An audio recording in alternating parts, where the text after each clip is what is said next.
O mga boss, sabi ng Meralco, magtataas na naman daw sila ng singil next month. Puta, kakataas lang ngayong buwan. Next month, meron uling dagdag singil. Alam nyo ba na ngayong September, nasa 31 pesos na ang dinagdag sa bill ng isang bahay na kumukonsumo ng 200 kilowatt-hour na kuryente. O next month, nasa 66 pesos na ang ine-expect natin na dadagdag sa electricity bill natin.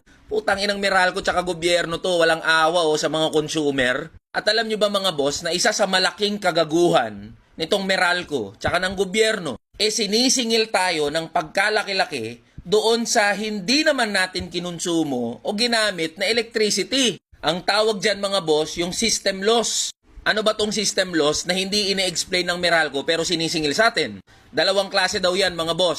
Yung technical tapos yung non-technical. Madali lang intindihan yan mga boss. Halimbawa niyan technical loss mga boss,